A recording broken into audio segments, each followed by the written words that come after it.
देहरादून से यह बड़ी खबर है। पौड़ी का जवान लापता हो गया है। जम्मू कश्मीर में यह जवान तैनात था और संदिग्ध परिस्थितियों में घर पहुंचकर लापता हो गया है। छुट्टी पर आने की इस जवान के छुट्टी पर आने की परिजनों को जानकारी नहीं थी और अब परिजनों ने पटेल नगर कोतवाली में इसकी गुमशुदगी दर्ज कराई है। तो संदिग्ध परिस्थितियों में जवान लापता हुआ है। पौड़ी में यह जवान लापता हुआ है। परिजनों ने पटेल नगर कोतवाली में गुमशुदगी दर्ज कराई है। पौड़ी का यह जवान है जो लापता हुआ है।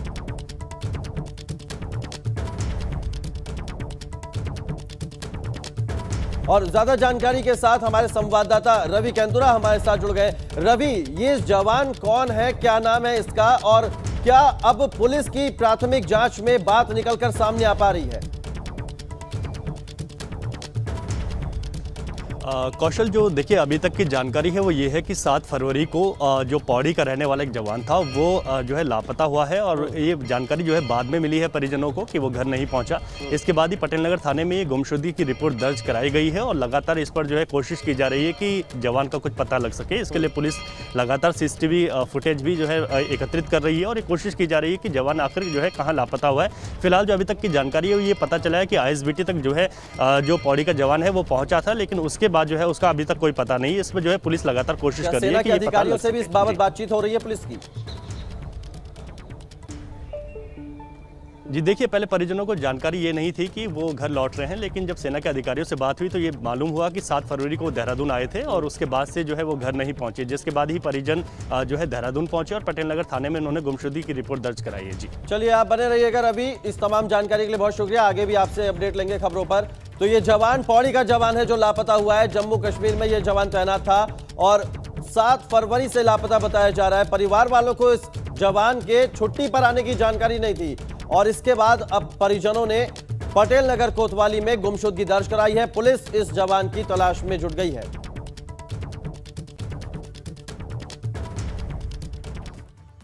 और एक और बड़ी खबर का रुख करते हैं विकासनगर से। बड़ी खबर, जहां सड़क हादसे में एक लड़की की मौत हुई है। बाइक से हादसे में एक लड़की घायल है। रामपुर मंडी के पास यह हादसा हुआ है। विकासनगर कोतवाली के हरबर्टपुर चौकी की यह घटना है। तो तस्वीरें हम आपको दिखा रहे हैं। सड़क हादसे में एक लड़की की मौत हो गई है और जबकि एक लड़की घायल है। रामपुर मंडी के पास यह हादसा हुआ। तस्वीरें हम आपको दिखा रहे हैं। बाइक से यह हादसा हुआ। इस हादसे में एक लड़की की मौत हो गई है और एक लड़की इस हादसे में घायल है। विकासनगर कोतवाली के हरबर्टपुर चौकी की यह घटना है।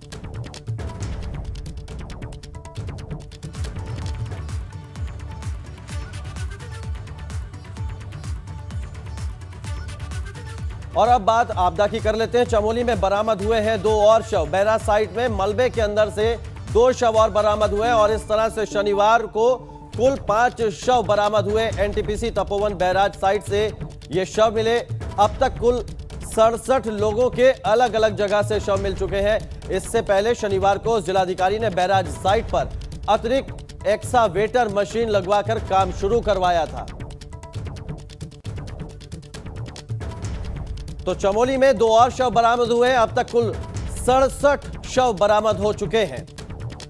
बैराज साइट में मलबे के अंदर से ये शव बरामद हुए हैं। 2 तस्वीरें हम आपको दिखा रहे हैं। अब तक 67 शव बरामद हुए। NDRF का रेस्क्यू ऑपरेशन जारी है और आपदा प्रभावित इलाकों में सर्च ऑपरेशन जारी है। और कल DM ने बैराज साइट का निरीक्षण किया था, वो तस्वीर भी हम आपको दिखा रहे हैं। 2 तस्वीरें चमोली आपदा की। चमोली में बैराज साइट से 2 शव बरामद हुए। अब तक कुल 67 शव मिल चुके हैं। शनिवार की बात करें तो कुल 5 शव बरामद हुए थे और ये DM पहुंची थी आपदा प्रभावित इलाके में। वहां पर बैराज साइट का उन्होंने निरीक्षण किया था, वो तस्वीरें भी हम आपको दिखा रहे हैं। लगातार NDRF का सर्च और रेस्क्यू ऑपरेशन जारी है। आपदा प्रभावित इलाकों में सर्च ऑपरेशन जारी है और पहली तस्वीर में हम आपको दिखा रहे हैं जो शव मलबे के अंदर से निकाला गया। 2 शव बरामद और हुए हैं। शनिवार को कुल 5 शव बरामद हुए थे और इस तरह से 67 लोगों के शव अब तक इस आपदा के बाद मिल चुके हैं। और दूसरी तस्वीर में DM पहुंची थी। DM ने जायजा लिया था आपदा प्रभावित इलाके का, रेस्क्यू ऑपरेशन का उन्होंने जायजा लिया था, बैराज साइट का निरीक्षण किया था।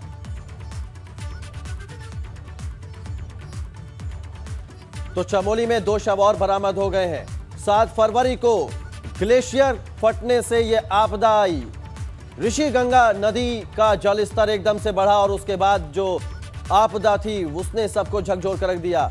ऋषिगंगा पावर प्रोजेक्ट को नुकसान हुआ, तपोवन में जो पावर प्रोजेक्ट था उसको नुकसान हुआ, और टनल के अंदर से मलबे को निकालने का काम लगातार जारी है। जो आपदा में लापता लोग हैं उनको ढूंढने का काम जारी है।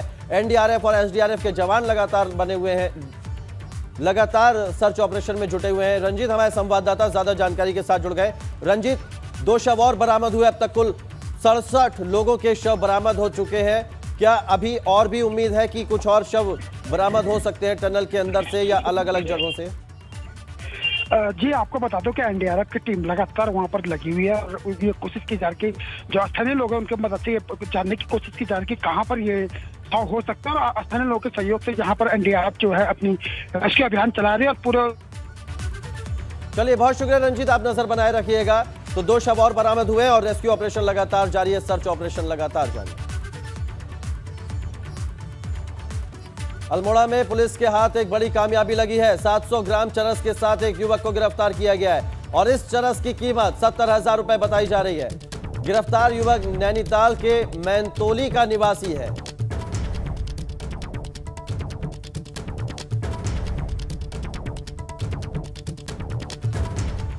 सरकार उस झील की मॉनिटरिंग कर रही है जो ऋषिगंगा का बहाव रुकने से बनी है। ऋषिगंगा के पास हेलीपैड तैयार किया गया है जिससे किसी भी इमरजेंसी की स्थिति में झील के पास रेस्क्यू चलाया जा सके। झील के पास ही आईटीबीपी, एसडीआरएफ और वैज्ञानिकों के लिए एक बेस कैंप भी बनेगा।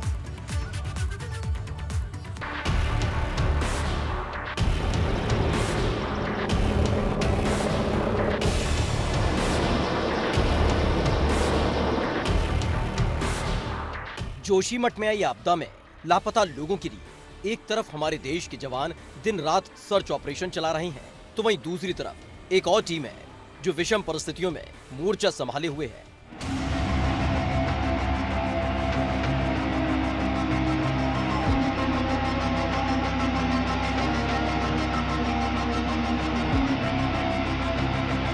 रेणी गांव से ऊपर बनी इस झील पर आईटीबीपी के कुछ जवान मॉनिटरिंग करने पहुंचे।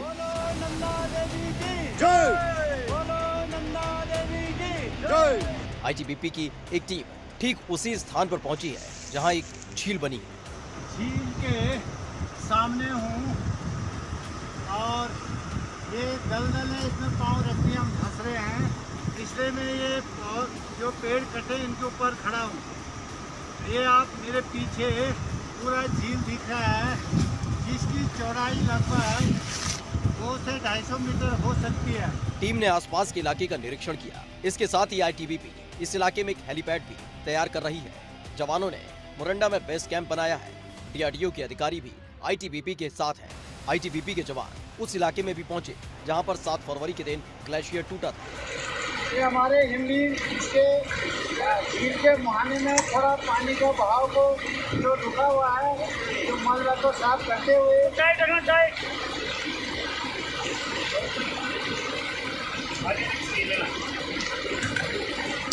उधर प्रदेश सरकार की तरफ से अब झील की मॉनिटरिंग की जा रही है। इस इलाके में आर्मी वार्निंग सिस्टम भी डेवलप किया जा रहा है।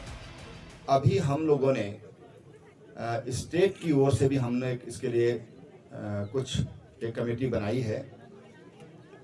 प्राकृतिक आपदा है, लेकिन हाँ, आपदा के प्रभाव को हम कैसे कम कर सकते हैं, ये बड़ा विषय है। आज आईटी का युग है और ये तमाम तरह के जो वैज्ञानिकों से राय करके और ऐसे कुछ सिस्टम की अर्ली वार्निंग सिस्टम उसको डेवलप करने का प्रयास हो रहा है। और आपको मैं बता दूं कि देश में सबसे पहले ये जो आपदा प्रबंधन विभाग अलग से बनाया गया, मंत्रालय बनाया गया, विभाग तो पहले से था, मंत्रालय जो बनाया गया सबसे पहले उत्तराखंड ने बनाया। इस जगह पर जो झील बनी है उसकी चौड़ाई काफी ज्यादा है। अच्छी बात यह है कि अभी इससे पानी डिस्चार्ज हो रहा है, मगर भविष्य के खतरों को देखते हुए सरकार इसकी मॉनिटरिंग करने की सोच रही है। वो जो झील बनी है उसमें से डिस्चार्ज हो रहा है। ये ऑलमोस्ट पूरी रिवर है और मड़ी पानी नहीं, बिल्कुल क्लियर वाटर है और अच्छा खासा डिस्चार्ज हो रहा है। लेक पे फिलहाल कोई प्रेशर नहीं बन रहा। एबीपी गंगा के लिए देहरादून से अजीत सिंह राठी की रिपोर्ट।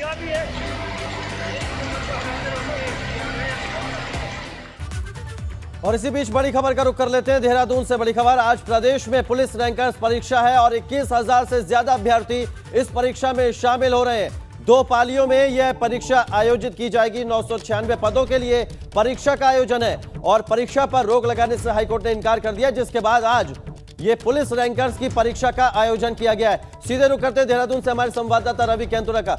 रवि, आप किसी परीक्षा केंद्र पर मौजूद भी हैं, क्या कुछ नजारा है वहां पर? 21,000 परीक्षार्थियों को आज परीक्षा देनी है, 2 पालियों में यह परीक्षा है। तस्वीरें दिखाएं और हो सके तो किसी से बात भी करने की कोशिश करें।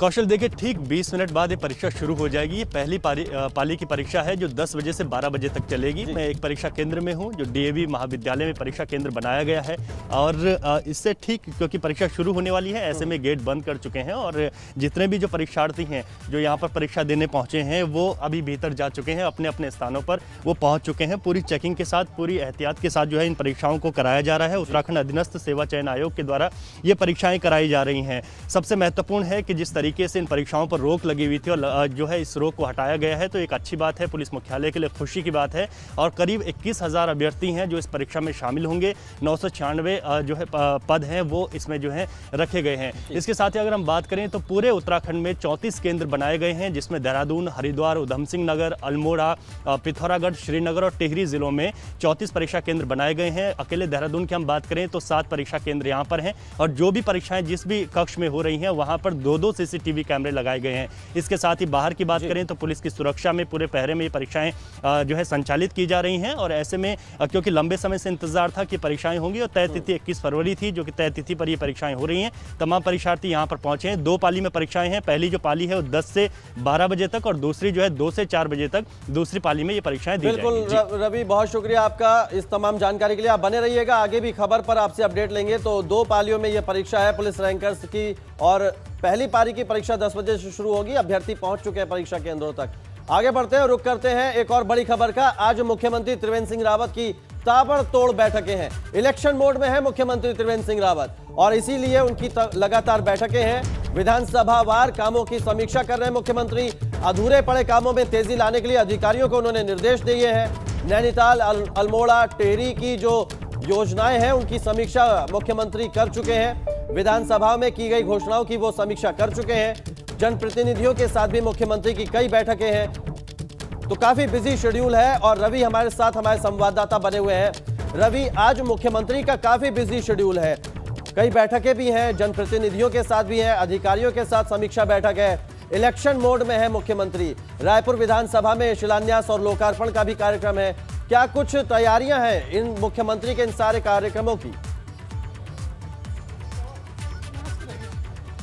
निश्चित तौर पर कौशल, देखिए मुख्यमंत्री पूरी तरीके से इलेक्शन मोड में है और जिस तरीके से अब 1 वर्ष का समय रह चुका है और विधानसभा के जो इलेक्शन होने हैं, ऐसे में जो घोषणाएं की गई हैं वो कितनी पूरी हुई हैं, कितनी धरातल पर हैं, अधिकारी उसमें कितने तेजी के साथ काम कर रहे हैं, इन सभी को लेकर दिशा निर्देश जारी किए जा रहे हैं। आज का दिन जो है वो बहुत बिजी शेड्यूल है मुख्यमंत्री का और बेहद खास भी है, क्योंकि सबसे पहले यानी हम कह सकते हैं कि 10:30 बजे जो मुख्यमंत्री हैं वो शुभारंभ करेंगे। संचालन जो होगा इलेक्ट्रिक बसों का देहरादून में, यानी कि यहाँ की सड़कों पर इलेक्ट्रिक बसें अब भी नजर आएंगी। ये बड़ी राहत मिलेगी देहरादून के जो बसों से सफर करते हैं उन लोगों के लिए, क्योंकि काफी हाईटेक भी होंगे। इसके बाद 11 बजे के बाद से मुख्यमंत्री रायपुर विधानसभा में उनका कार्यक्रम है। उनकी विधानसभा डोईवाला से लगी हुई रायपुर विधानसभा, इसलिए बेहद कार्यक्रम खास हो जाता है और इस वजह से भी खास हो जाता है क्योंकि जो यहाँ के स्थानीय विधायक हैं उमेश शर्मा काव, वो नाराजगी भी जताई थी उन्होंने अपनी सरकार से कि कामों में जो है कुछ हेला हवाली हो रही है। तो इसको देखते हुए आज कामों की समीक्षा होगी। जो अधिकारी हैं उनको भी जो है दिशा निर्देश दिए जाएंगे और जहाँ पर भी जो काम पूरे नहीं हुए हैं, कुछ भी डील देखी गई है। कर सकते हैं मुख्यमंत्री प्रधानमंत्री से, केंद्रीय मंत्रियों से भी मुलाकात का कार्यक्रम है। जी निश्चित तौर पर देखिए गृह मंत्री अमित शाह के साथ मुख्यमंत्री मिलेंगे और इसके साथ ही प्रधानमंत्री नरेंद्र मोदी से भी जो है उनके मिलने का कार्यक्रम है और ऐसे में जो उत्तराखंड की जो विकास जो योजनाएं हैं उनको लेकर इस पर बहुत जो है गहरी चिंता जो है मुख्यमंत्री ने चाहे आपदा को लेकर हो इसको लेकर जताई है। तो इसको लेकर भी कुछ आगे किस तरीके से काम किया जाना है उत्तराखंड में, इसको लेकर बेहद खास महत्वपूर्ण बातचीत हो सकती है। और गृह मंत्री के साथ क्योंकि लंबे समय के बाद मुख्यमंत्री मिलेंगे, ऐसे में जो है उनके साथ बहुत महत्वपूर्ण वार्ता होगी और ऐसे में जिस दिन प्रधानमंत्री नरेंद्र मोदी को मुख्यमंत्री त्रिवेंद्र से रावत मुलाकात करेंगे। उस दिन यहाँ के मुख्य सचिव और तमाम और जो बड़े अधिकारी हैं वो भी मुख्यमंत्री के साथ दिल्ली में मौजूद रहेंगे। तो ये दोनों जो मुलाकात है गृह मंत्री और प्रधानमंत्री के साथ बहुत महत्वपूर्ण है और उत्तराखंड के जो किस तरीके से आगे और विकास कार्य करने हैं और जो उत्तराखंड में खासतौर पर जो आपदा के लिहाज से आगे जो लगातार जो बातें हो रही हैं, इतनी बड़ी आपदा जो हमने देखी है, दिन है इसके आज लिहाज के से लिए किस भी तरीके से मुख्यमंत्री आगे का, जो है और सोमवार को उत्तराखंड में जब वो कार्य करना है, मुलाकात इसको लेकर करेंगे। बहुत जी अहम जी है। बिल्कुल बिल्कुल रवि, बहुत शुक्रिया आपका तमाम जानकारी के लिए। आगे बढ़ते उत्तरकाशी में गाय नदी के किनारे कीचड़ में फंस गई। सूचना के बाद लोग मौके पर इकट्ठा हो गए। गाय को कीचड़ से निकालने के लिए लोगों ने कवायद शुरू कर दी, लेकिन गाय कीचड़ के अंदर इस कदर धंसी हुई थी कि उसे बाहर निकालने के लिए 5 घंटे तक मशक्कत होती रही। बाद में पुलिस भी मौके पर पहुंच गई और 5 घंटे तक चले रेस्क्यू ऑपरेशन के बाद गाय को बचा लिया गया।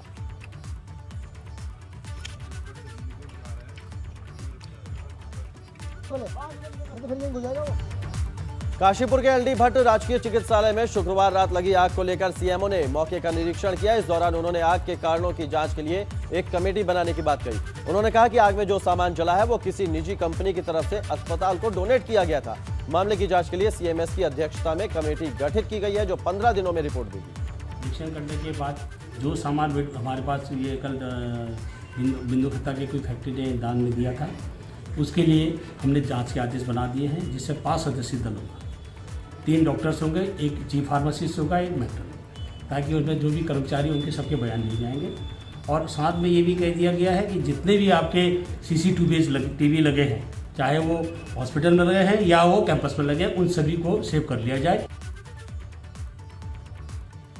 और अब बात कर लेते हैं पेट्रोल और डीजल के बढ़ते दामों की। पेट्रोल और डीजल के बढ़ते दाम और महंगाई को लेकर विपक्ष ने प्रदेश भर में पदयात्रा निकाली। इस दौरान कहीं पर कांग्रेस कार्यकर्ता प्रदर्शन करते नजर आए तो कहीं पर आम आदमी पार्टी ने भी महंगाई को लेकर प्रदर्शन किया। प्रदेश भर में 4 अलग अलग जगहों की तस्वीरें आपको दिखा रहे हैं, जिसमें आप देख सकते हैं कि महंगाई को लेकर किस तरह से महाभारत हो रही है। देहरादून, हल्द्वानी, काशीपुर और रुद्रपुर विपक्ष ने यह पदयात्रा निकाली। पेट्रोल, डीजल और रसोई गैस के बढ़ते दामों के खिलाफ प्रदर्शन किया।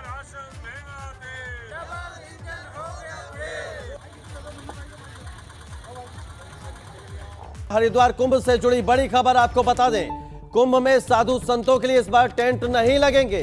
बड़ी खबर हरिद्वार कुंभ से जुड़ी इस वक्त आपको बता रहे हैं, कुंभ में साधु संतों के लिए नहीं लगेंगे टेंट। इस बार साधु संतों के लिए टेंट नहीं लगाए जाएंगे।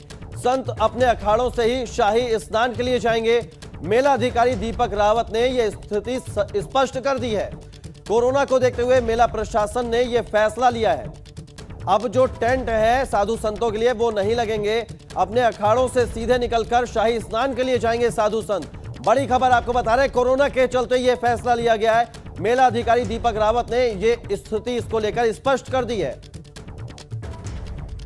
तो बड़ी खबर आपको बता रहे हैं, मेला अधिकारी ने स्थिति स्पष्ट कर दी है कि कोरोना को देखते हुए एक फैसला लिया गया है। वो ये फैसला है कि अब साधु संतों के टेंट नहीं लगाए जाएंगे। जो साधु संत हैं वो अपने अखाड़ों से ही निकलेंगे और सीधे शाही स्नान में के लिए पहुंच जाएंगे। पंकज हमारे संवाददाता ज्यादा जानकारी के साथ जुड़ गए। पंकज, कोविड-19 की गाइडलाइंस का पालन तो कराना प्रशासन के लिए बहुत बड़ी चुनौती है और उसी के तहत ये एक बड़ा फैसला लिया गया है कि कुंभ में साधु संतों के टेंट नहीं लगेंगे। वो सीधे अखाड़ों से निकलेंगे और शाही स्नान करेंगे और वापस अखाड़ों पे पहुंच जाएंगे। बिल्कुल, देखिए इसको लेकर स्थिति अब स्पष्ट हो गई है। कई दिनों से इसको लेकर अपोज की स्थिति बनी हुई थी कि जो इस बार टेंट लगेंगे या नहीं लगेंगे, लेकिन मेला प्रशासन ने इस पर अब स्थिति स्पष्ट कर दी है। एबीपी गंगा लगातार इसको लेकर संतों से बातचीत भी कर रहा है और खबरें दिखा रहा है। अब ये तय हो गया है कि इस बार कुंभ में किसी भी तरह के टेंट नहीं लगाए जाएंगे। हालांकि जो कुछ जिन संतों को कोविड वैक्सीन लगेगी या अलग व्यवस्था होंगी, कुछ टेंट लगाने की व्यवस्था प्रशासन कर सकता है, लेकिन अभी उसके लिए किसी तरह की व्यवस्था नहीं की गई है। इसको लेकर साधु संत नाराज हैं। जो बैरागी अखाड़ों के तमाम संत हैं वो अभी भी नाराज हैं। उनसे अभी टेलीफोन के जरिए बातचीत भी हुई है। उनका साफ तौर पर कहना है कि वो इसका विरोध करेंगे, क्योंकि दूसरे जो अखाड़े हैं, सन्यासी के जो अखाड़े हैं, उनके पास व्यवस्थाएं हैं रहने के लिए, लेकिन बैरागियों के जो अखाड़े होते हैं, तमाम जो यहाँ पर लोग आते हैं, उनके लिए किसी तरह की व्यवस्था नहीं है, उनके आश्रम नहीं है, उनके रहने की व्यवस्था कोई नहीं है। तो वो कहाँ रहेंगे, इसके लिए वो मेला प्रशासन से बातचीत करेंगे। संभवतः 2 दिन के अंदर वो एक बड़ी बैठक भी करने जा रहे हैं, जिसके बाद अंतिम निर्णय लेंगे। वो ऐसे भी वो कह रहे हैं कि अगर प्रशासन उनके लिए व्यवस्था नहीं करेगा तो एक बड़ा आंदोलन भी वो कर सकते हैं। बिल्कुल, तो कहीं ना कहीं संतों में भी अभी भी नाराजगी है। तमाम काम अधूरे पड़े, इसको लेकर संत भी नाराजगी जता रहे हैं। दूसरी ओर ये फैसला ले लिया गया है कि कुंभ में साधु संतों के टेंट नहीं लगेंगे।